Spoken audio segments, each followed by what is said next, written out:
The Beer and Pretzel podcast and Trash Talk podcast are part of the But Why Though and Podfix networks. Check them out to hear more content from other great podcasters.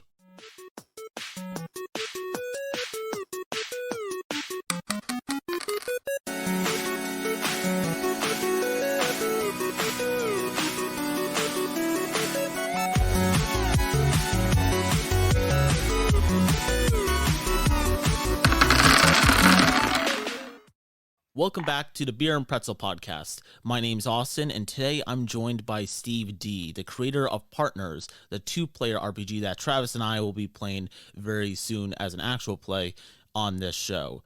Steve, we get to talk to a bunch of amazing creators from all over the world. Last week we talked to a creator based out of Japan and heard that you're based in Australia. So first of all, thanks for coming on the show. And how is life in Australia in the world of tabletop RPGs? Pretty good. We have a lot of really amazing talent here. We've been really blessed with Kickstarter giving us a bit more money. So our industry's really had a big kick in the last 5-10 years, and doing more and more exciting things, building a bit more of an industry as opposed to just a few talented people who have to do freelancing work or things like that. Oh, that's cool. So when you mean Kickstarter gives you a little bit more money, is that because of the conversion rate, or why is that? It's because we can reach audiences that are outside Australia. So there is a really growing, again, in the last 5-10 years, audience in Australia for role-playing games, but we're a small population. We're quite spread out. And it wasn't until crowdfunding came along that you could actually get the money together and find an audience to really, make it worthwhile to do any kind of large or even medium scale printing. It was just, and so there is no. I mean, there's been a couple of books over the years, but there is no until say 5 years ago, there was no publisher of role playing games based in Australia. It just didn't exist. Okay, We had a few little games along the way, but if you wanted to work, you had to work for a European or an American company. Well, that's awesome to hear, and that's actually a good segue into my first question. Steve, you've been someone that has been working in the RPG world for a little bit now. You've been doing a lot of work for your own RPGs, but also freelance work for other games, and also as like someone who checks out other people's games and gives them creative feedback. Since you've been doing this for around 20 years or a bit more, can you talk about, because the worlds of RPGs have been constantly changing, you were just talking about Kickstarter has done a ton of great things, especially for the creators in Australia. So over the last 20 years, besides Kickstarter, what are some other great things you've seen happen to this community for indie game creation that maybe weren't there when you first started? Yeah, I mean, I think the internet in general has been really important for creators of all sorts of artwork, the ability to find each other, and also just to provide people with a lot of tools for small levels of publication, or even just internet publication. I mean, there were little zines and there were small games, but what the internet sort of did back, I was around and role playing in the late 80s, early 90s, and when the internet came along, there were all these small different RPGs that just appeared because people made games and put them online, and that was really the beginning, I guess, of the real kind of indie genre, because you didn't have to worry about selling even just 100 copies. You could just make a game and just put it on a web page, and we had some amazing games pop up then that really made people go, oh, you can make games about anything. The Drones was one of the really early ones I remember from the early 90s, which was about, well, maybe mid 90s, which was about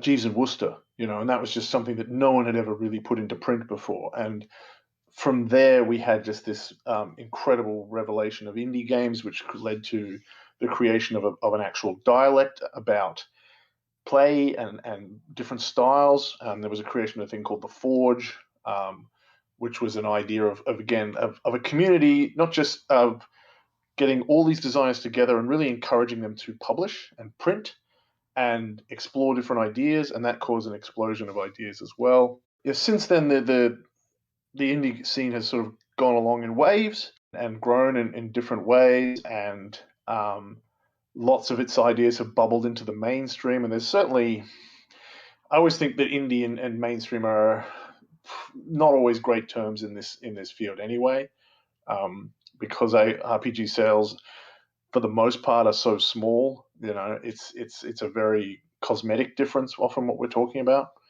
Um, I think what we do see now though increasingly is more and more, again through the internet, of this cross pollination. Yes, there's still a huge pool, and it's got bigger and bigger thanks to the actual play movement of the D&D players and the Pathfinder and the sort of edges around there, a couple of White Wolf games or something, or Blades in the Dark, in the big pool. But more and more, there's awareness of sort of, once you get away from that there isn't really a lot of barriers, and a lot of difference between someone who makes a really good game and puts it up on the web and someone who makes a really good game and prints it out and sells it at a con. And we're learning that there's a sort of a much more of an interesting tapestry of fields that you can cross over. And once you start away from that big pool, you can go to sort of any kind of areas. And that's really encouraging to me, to see people who will dip into this world, and then they'll make a 300-page complex RPG, and then the next day they'll be making something that fits on a business card, and then they'll be making an RPG that you can only spray on a wall or something. And it's a very beautiful, fertile movement at the moment, with lots of really interesting ideas. Yeah, that's something that I've been loving recently out of this community, is that just so many RPGs of so many different genres have been sprouting out. And you've been in this game a lot longer than I have, but even I remember 10 years ago, or I guess 12, 13 years ago when I first started with Dungeons and Dragons, the only RPGs that I could find besides Dungeons and Dragons were like at the local library. There was Deadlands, I believe there was White Wolf, and that was pretty much it. But right now there's games all over the place, and for different people's budgets, and small games, huge games, and it's great, the revolution of indie RPGs is happening right now. And on that subject, would you say that something like Dungeons and Dragons has been extremely helpful to the indie RPG creation community, or at this point, with such a huge monopoly on the genre, that it has kind of hurt it? I certainly, like, that is the, I think, probably the $1 million question of the role playing industry, and we just don't know. There doesn't seem to be a huge amount of evidence that the rising tide really does lift all boats. We know that the actual play movement potentially, things like, I forgot what it's called, the one with Matt Mercer. Critical Role. Yeah, Critical Role and a few things like it, and Twitch effectively doubled the number of people playing D&D from between about 2015 and 2017. Like, and it's getting bigger and bigger. There's just an enormous, and there's a subsidiary market of people who don't even play but know D&D and watch D&D. And I don't know. I don't think we have any good figures on how much that's actually trickling down. And that's partly, it's not just because of D&D's cultural imprint. I think it's also partly because of a lot of how people play D&D and how people play RPGs. So much of the game is invisible to the players, or is eluded away by the GM or by the system. And in many cases, you can compare Dungeons and Dragons to something like, a popular game like bridge or poker. In much of the 20th century, you would get together for bridge or poker, but what you were really getting together was the social experience.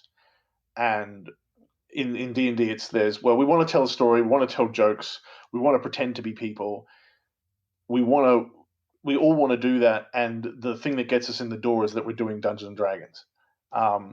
And because it's sort of become that lingua franca, that there's no that's very difficult to sort of break through. It becomes the sort of defining element of it. People are like, well, if we're playing role playing games, we're playing D&D. That they don't see a difference. I think in that sense, there isn't a lot of trickle down, but I don't know if how much of that is that D&D's fault. I think it's partly just a cultural accident. A lot of people get very angry at Wizards as if there's some sort of terrifying nightmare corporation that is plotting a way of stealing all their audience. I don't think that's true. I don't think that's helpful. But I do think you can sort of go, yes, there's more people playing D&D. That doesn't help me.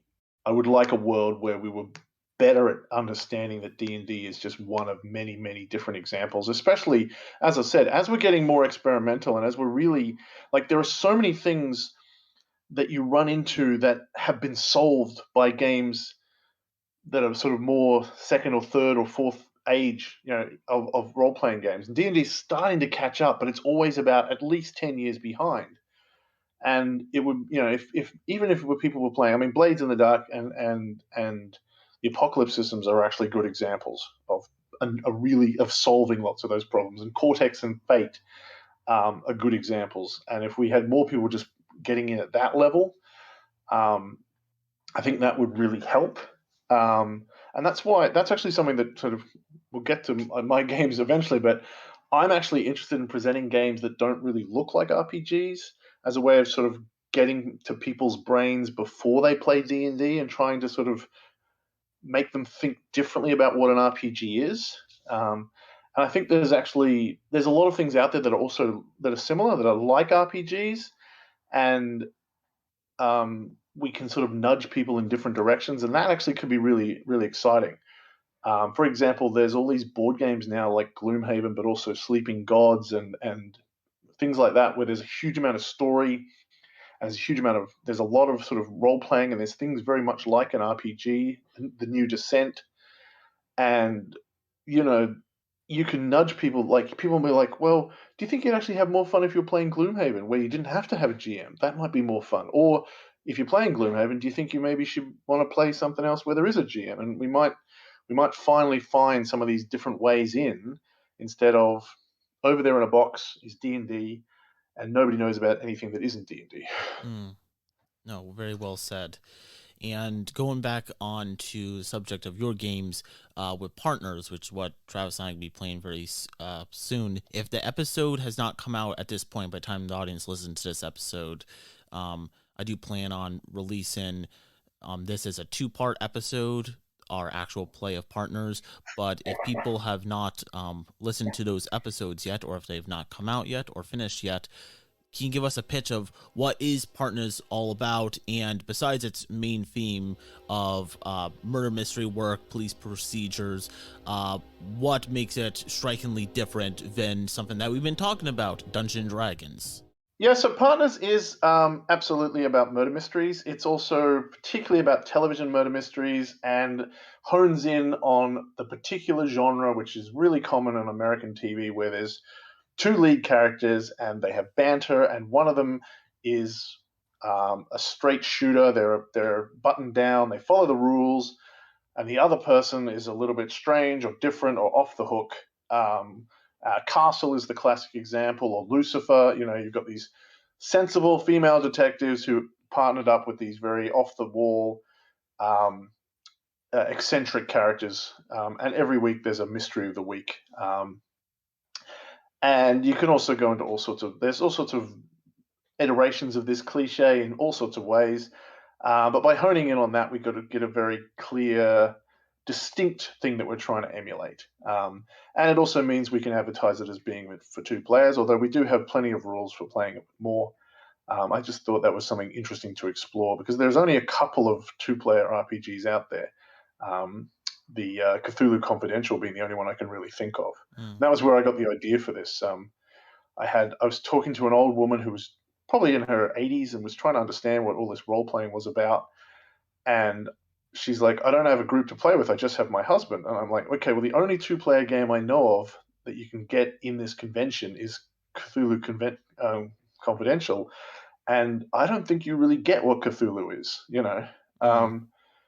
and I was like, we need to have more games that are in more mainstream genres. And so that's one of the reasons why Partners is designed to not look like an RPG. It's designed to look like an old pulp novel.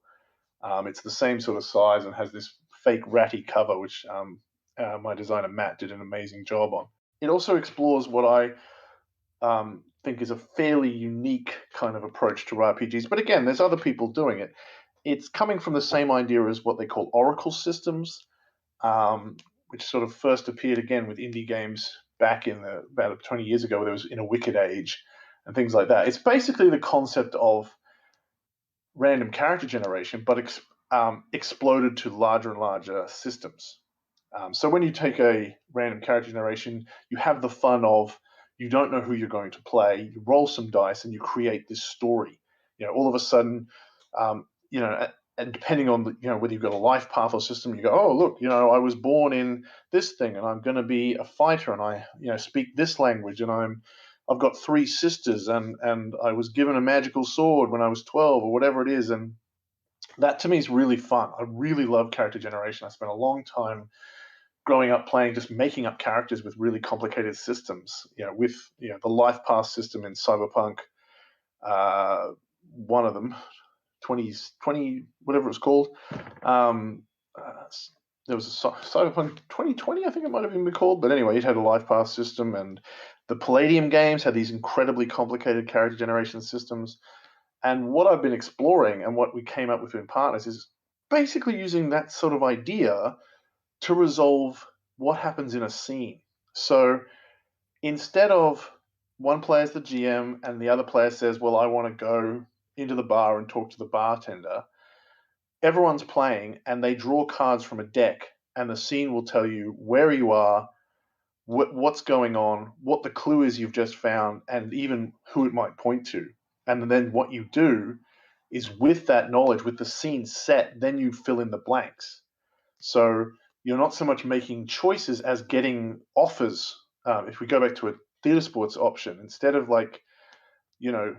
oh, I'm playing me trying to figure out what a detective to do, I've been told that I'm this detective who I have made, and I'm told that this scene is in a bar and there's going to be a fight, and the clue that we're going to find is about DNA, and then it's jump in and go. And that to me is really, really interesting, and it takes away the kind of tactical solving part of RPGs, which always feels like it slows us down from story, where we have to figure out, okay, well, where is the story likely to be? What would a natural place for the solution to this mystery to be? What would my character do? Are there goblins in the next room, or whatever it is? That's using my player brain to solve a mystery, and I really want to use my creative brain and go, right, what's interesting about this scene and how do we bring out the drama of it?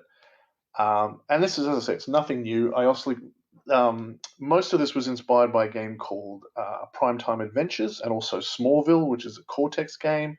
And both of those have that same idea that you go into a scene not really knowing what's going to happen, and the cards determine what will happen, and you react. So you don't even know what your character's going to do. And I think that's really fascinating to me. And I've used it in all sorts of games in different ways in my previous games as well. So in Primetime Adventures, for example, every scene is basically a dramatic scene where one character is having their character tested, and the cards you draw determine how you react and whether you get what you want, and whether your baser instincts get triggered.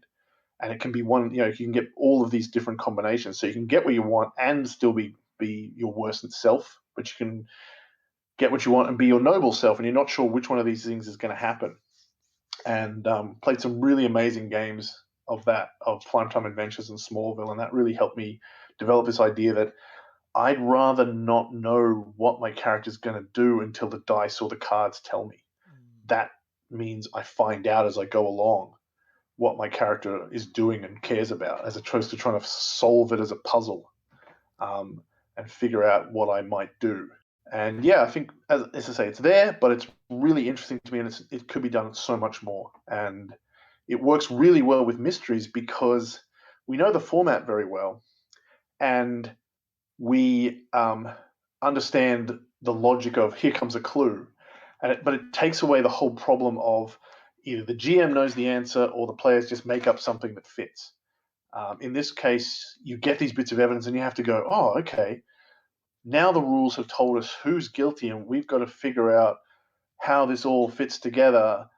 But we're surprised as well. We actually have a moment at the end where we don't know who did it, because it's the last card that you deal out that tells you which of the 4 suspects is guilty. And then you have that moment, just like when watching television, where you're like, oh, of course. which you can't get if one person knows the solution. You're just trying to solve what they're thinking. So I'm really happy with the way that kind of Oracle throw offers mechanic works with mysteries in a really interesting and possibly unique way. So just like you were saying that this game is mostly catered and structured for 2 players, although there are rules in it that you can change it for 3 or 1. Even more. We Oh, even more. You can play with plenty. You can play with up to 6 quite easily. But as this is something that's like, it's mostly structured for 2 players, and that's Yep. kind of like the main theme of it is 2 players. There's the wild card and the straight shooter. Those are like the 2 classes, sort of, and those are, Yep. like you said, based on the tropes of that television genre. Can you talk about the challenges you might have went through in designing an RPG where, for the most part, you're not designing it as a air quotes traditional RPG of like 5 or 6 people would play, but for the most part, it's structured mostly for 2 players. So, what challenges did you go through, if any, in creating this? I mean, one of the big things I always had as a question mark is, does anybody want this? You know, I wrote the whole thing, and I actually spent about 6 months or so after finishing it going, do we kickstart this? Do we even publish it? Does anyone care? And we've been very gratified that some people do. You know, we had 600 backers, and that was really nice. And the challenge, I think, was that there was enough meat on the bones for things for to help you create the story. Because a lot of the time when you're role playing, you get to take time off. Like the GM is always working to some extent, but if one player's asking questions, the other players aren't, you can just sort of drift a little bit. And I think that's was something that was really a part of my thoughts is with like this is quite intense because you're either listening or you're talking. Um, and so I was keen to make sure that the rules were really helpful, that they were giving you a lot of information and not just going, here's something vague that might be happening. And also to give you a real key of that dynamic. And that's why we chose that sort of straight shooter wildcard dynamic, is that it means that you know what your role is in the scene very clearly. So you get to be, you know, it's like, right, I'm the straight shooter, I'm going to be buttoned down. I just have to be annoyed at you, and you just have to be annoyed at me for being annoyed for being boring, and that helps you um, deal with the just like, oh god, we have to just talk to each other, and that seems to sort of answer some of that question. The proof in the pudding is that you know we had some really great play tests of it, and hopefully we'll be seeing more and more of it. So in this game, use, like you said, a deck of cards for play. Was there ever a point, or was that scrapped from the very beginning? Was there ever a point where you considered using dice, or when was it that you decided, yes, we're going to use a deck of cards for this? That makes the most sense for this particular kind of game. Yeah, I think cards came pretty early. I think actually, yeah, it would have been first thing. Probably because in the role playing game that I'd just written before that is Relics, which is about playing angels in the modern day, and we use a tarot deck for that. And what I did a lot of with Relics was random generation of characters and also plots and things like that. So I'd got almost every one of my things was like producing a list of something for all the 4 suits in a tarot deck, or all the 22 major arcana. There's just tables like that all through Relic. So it was on my mind that you can get a lot of interesting results if you have tables of 13 and tables of 4. And so once I started just sort of writing down, I made a list of like what are the different types of evidence that pops up in TV, um, crime dramas and stuff. And I realized I was getting to a list that was about 10, 11. Oh, okay, yeah, this is 13th. That's going to work out. And yeah, that just sort of jumped out at me. I like cards. I play a lot of card games, like classic card games like bridge and poker. So it fit really well. And then the word wild card came along, and I was like, oh, there you go. So besides the work on your own game like Partners and others, you've also worked as a freelance writer for Warhammer, Shadow the Demon Lord, Vampire the Masquerade, and others. Can you talk about maybe the joys, but maybe, if any, the challenges to creative writing when you're writing within someone else's world compared to your own created world where you don't really have rules or stipulations. Yeah, I mean that's a really big factor. Fairly early on in my freelance career, I started in Warhammer, which I knew back to front, and then I moved on to working on Vampire, and um, I'd only just got into Vampire. That was the second version of it, which was called the Requiem, and I had to do a lot of reading before I could even get started. And they don't pay you for that part, you know. You only get paid for the words, and it was sometimes hard to go, oh, hang on, I've missed the tone here a little bit, or yeah, that joke doesn't fit. Um, if you know a setting really well, it's less restrictive because you just can fall into the language and your mind comes up with the right kind of ideas. It's more about familiarity than restriction, and that was one of the reasons I guess that I wrote Relics, because I spent a while working on things that I didn't know that well, and I thought, this would be so much easier if I just had my own setting. Um, and it was good to experiment and make my own, really big setting like that. Um, yeah, so it really depends on your familiarity with the setting, and just how much you really like it and how passionate you are about it. I think if you really love a setting and a story that goes with it, like I love working on Warhammer, and it is sometimes a bit of work where I have to go, oh, hang on, I have to check a few source books to make sure this is correct. But matching the tone and the themes of Warhammer comes so naturally to me that it's some because I've played Warhammer my entire life and I've worked on it for so long. But if I had to go back to, say, Shadow of the Demon Lord, I'd have to immerse myself in it. It's not far from Warhammer, but I'd have to read a bit more and get back into it. So yeah, the challenge is more about is familiarity with that world, um, Hmm, as opposed to the restrictions. that makes sense. And that's kind of interesting that with Warhammer, there was an established universe that you knew about, but with something like Shadow of the Demon Lord, which, first of all, amazing game, It um, is, yeah. very great game. That's something that I try to recommend to people to try to get them off D&D into a different fantasy genre, even though it's a Yeah, little a dark for great some first people. step. A great first step. Does everything D&D does, but better and simpler and faster and more interesting. Oh, by far, yeah. And I like how it's like themed around basically one shot adventures instead of just long plays. Yeah, So for conventions, that can be a lot easier. But with Shadow of the Demon Lord, that universe is like constantly expanding with the different expansions they're putting out.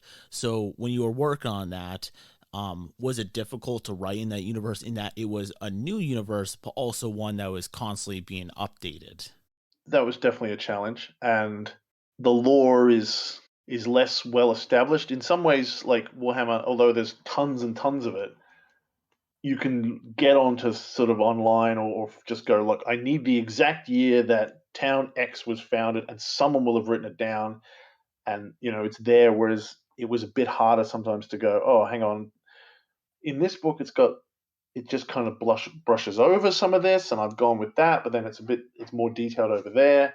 So that was a bit more of work in that sense, because it was new, and it was just coming out. But it was also interesting because it meant I got to write the first drafts, and that's the real fun as well. Like the nature of the god of the dead and the underworld. I there were some very brief ideas that Rob had laid down, but I got to really make that my own.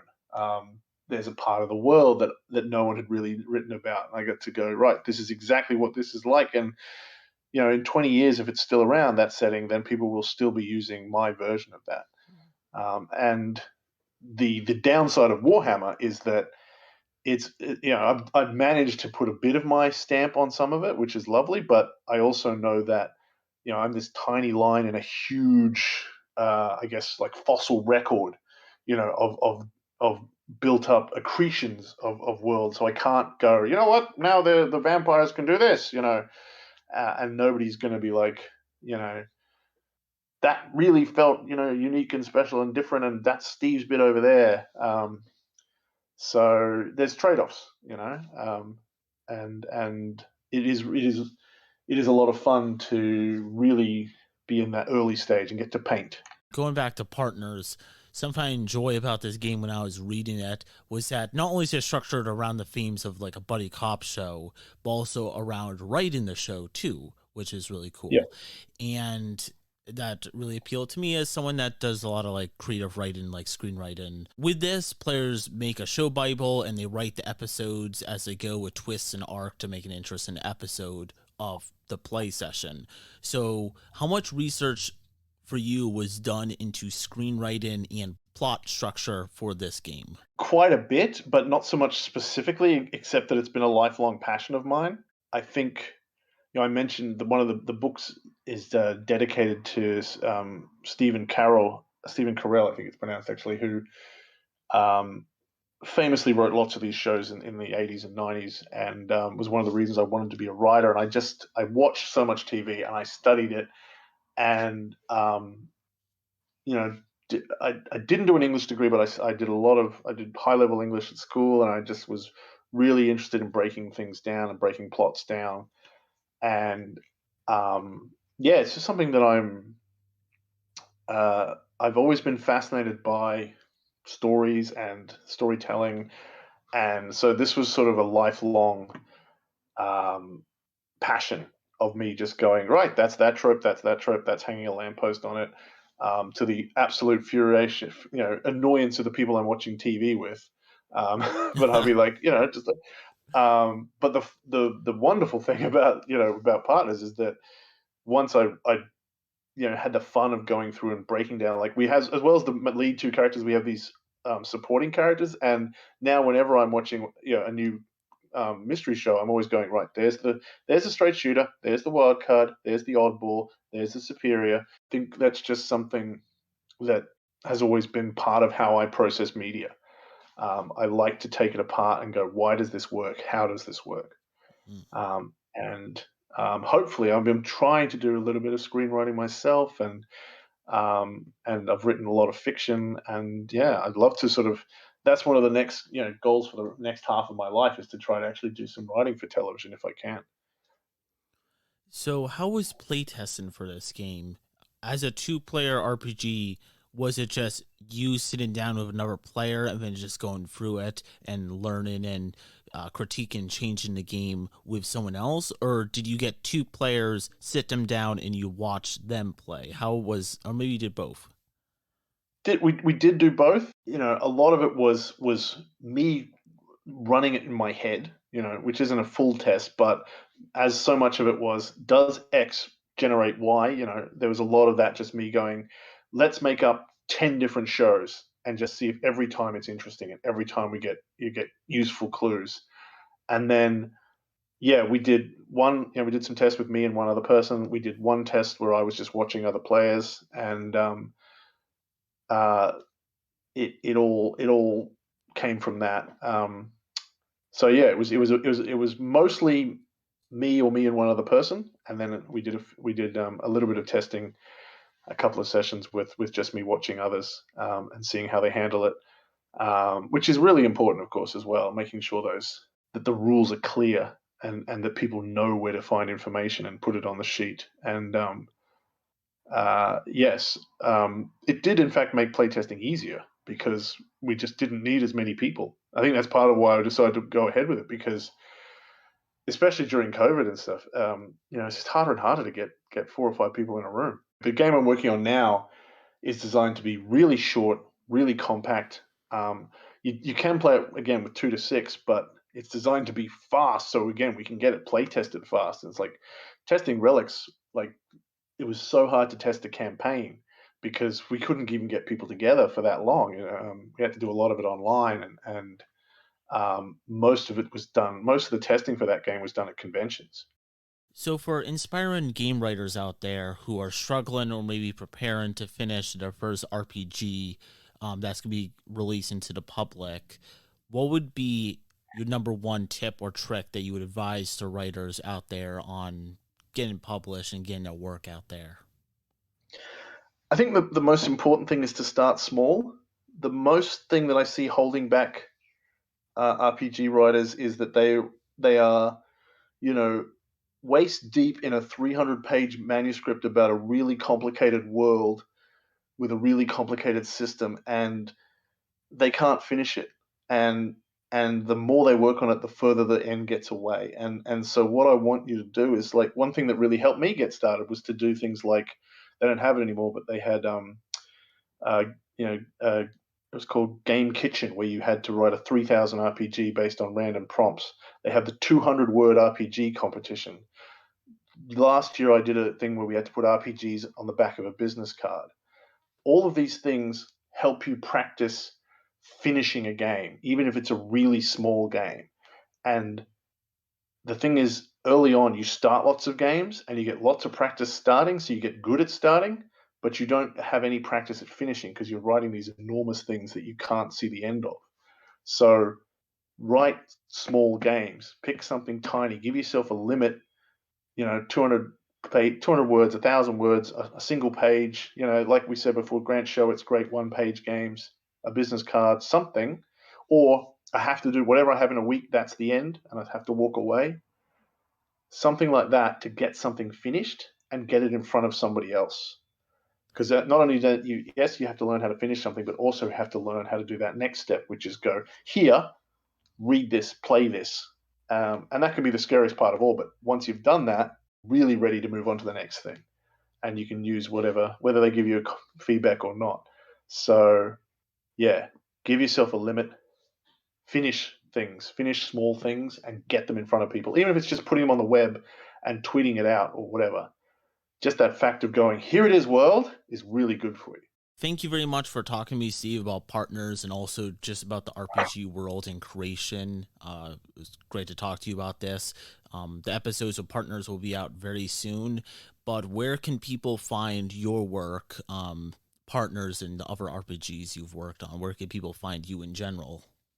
Yep. So we are Tin Star Games. That's tin like the metal, like the thing the sheriff wears. So tinstargames.com, tinstargames.itch.com.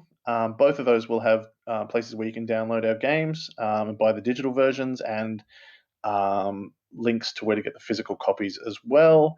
And we're Tin Star Games on Facebook. We are Tin Star Games with a singular digit 1 at the end on Twitter. So that's at Tin Star Games 1 on Twitter, where I'm pretty active. And we have a Discord as well, which is Tin Star Games. So all over the internet. We have an Instagram as well, which is Tin Star Games. So you should be able to find us if you can remember the Tin Star Games. And to make it easier for our audience, I will post a link to Tin Star Games' website. So if you want to check out Steve's games, Partners, and the others, there'll be a link in the description of this podcast below. Thank you very much, Steve, for coming on and talking to me about RPGs. Thank you for having me. And for our audience out there, thank you for listening to this episode. We have a lot of great episodes coming up of interviews with creators, but also a lot of games that we'll be playing. I just finished Blurred Lines, which is a solo RPG based on the giallo film genre, which was a lot of fun to do. And also, besides Partners, we have Fiasco is coming up very soon, and we're also going to be playing, speak at Tin Star Games, we'll be playing a Western RPG very soon, but that will be spoiled, the name of it, in a future episode. Thanks, everyone, for listening, and we'll hear from you next time on the Beer and Pretzel podcast.